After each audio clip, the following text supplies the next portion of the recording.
Buenas tardes, jóvenes. Ahora vamos a comenzar la clase que corresponde al tiempo narrativo. De acuerdo a eso, hablamos de tres tiempos que se encuentran en un texto literario. Primero, el tiempo de la historia, que básicamente corresponde a cómo se presentan los acontecimientos por parte del narrador dentro de la historia. Esto implica que no necesariamente sigue un orden lineal. Por ejemplo, podríamos comenzar una historia, ¿cierto?, con un asesinato X, ¿cierto?, y que después el siguiente acontecimiento, por ejemplo el número 2, se vaya hacia atrás y a lo mejor hable de los antecedentes y después a lo mejor haga un desarrollo en un punto 3, ¿cierto? Y finalmente llegue a explicar el asesinato, de manera que aquí haríamos el punto 4. De esta manera, ¿cierto?, el tiempo de la historia, insisto, es cómo se presentan los acontecimientos por parte del autor y que no tienen que ver necesariamente con el segundo concepto que vamos a tratar y que está señalado más abajo, que es el tiempo del relato. El tiempo del relato, en el fondo, tiene que ver con la linealidad. Me explico, toda historia tiene un inicio, un desarrollo y una conclusión, o en este caso hablamos de un cierre. En términos naturales podríamos decir que, por ejemplo, hablamos de un nacimiento, ¿cierto?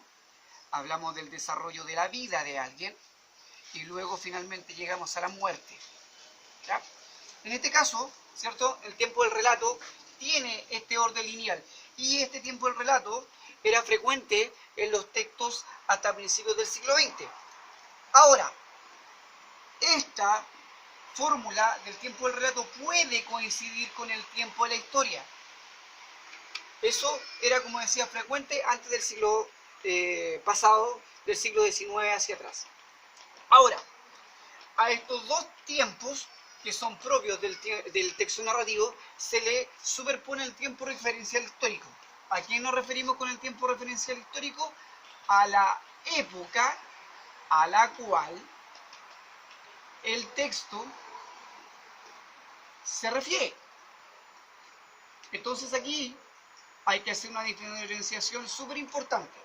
Una es el tiempo en el que está viviendo el autor. Por ejemplo, pensemos en un texto bastante clásico que es En el nombre de la rosa, ¿cierto?, de Umberto Eco, que es un texto que fue escrito a mediados del siglo XX, pero está ambientado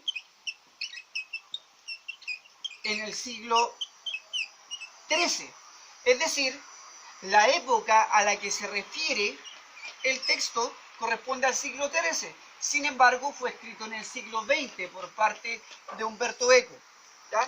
Y eso es independiente de cómo Umberto Eco haya organizado el orden de los acontecimientos dentro del relato o que ese orden de los acontecimientos del relato coincidan con un orden lógico de inicio, desarrollo y conclusión. Entonces, esos son los tres elementos importantes que uno debiera considerar en lo que corresponde al tiempo narrativo. Ahora, dentro de todo esto, también, cuando nos vamos al interno de una historia, uno se encuentra con las famosas, ¿cierto?, anacronías. ¿Qué es lo que son las anacronías?